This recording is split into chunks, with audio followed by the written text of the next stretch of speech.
Real quick before I start this video, just want to say shout out to the Patreons. If you want to be part of the gang, join the Discord, whatever, then pull up to the Patreon. But recently I've been listening to a whole lot of Nardo Wick and Future, like more of their dark stuff, you know, like Mirror Some, Wicked Freestyle, etc. And I realized that I actually made a Nardo type sample in my last sample pack, Retrospect, which has to be one of my more simple samples in that pack. And I really want to break down the process behind it. So let's get into it.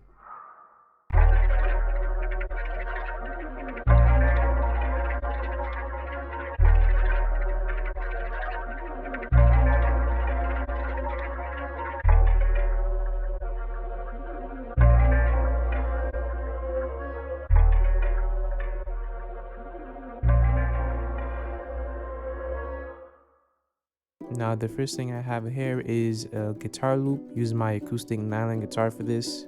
I'm playing a whole lot of melodies and etc. I'm doing a lot of layering, but I honestly don't like how it sounds. So after this, I decided to go ahead and then chop this up.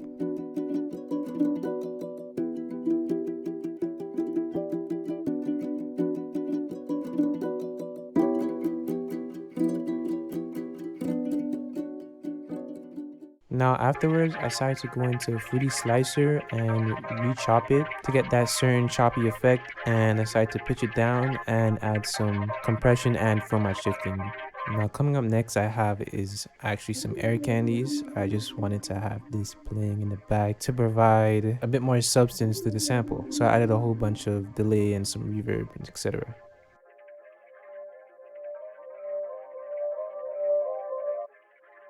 Now this again is another air candy. You know, I'm still keeping that same theme with the delay and etc. just to provide again some more substance and to let the air candy sort of like flow into each other instead of them just stopping or me just cutting them right there.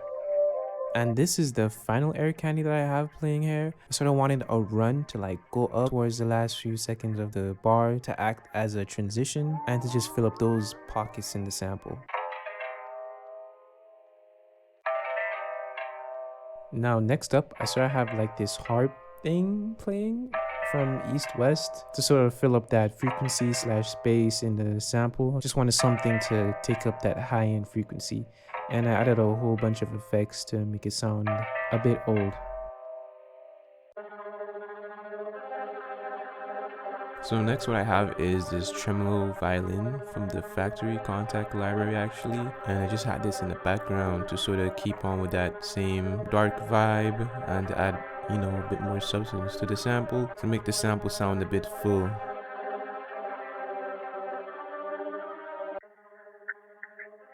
Now coming up next, what we have is actually the Percussion Loop. This is from Violin Phrase Aperture Kit, and I got this in the background to sort of add some bounce to it.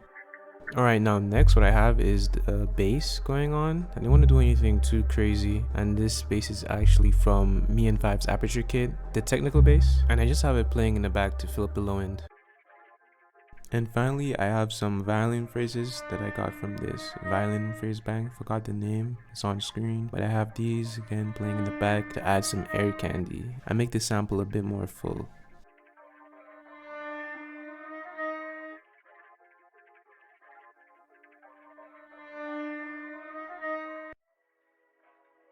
Anyway, that's the end of the video. You know, shout out y'all for watching. Shout out to Patreons and all that. Thank you all for supporting me. Shout out my homie KOOKUP for helping me edit this. And I'm gonna catch y'all in a bit though. Peace.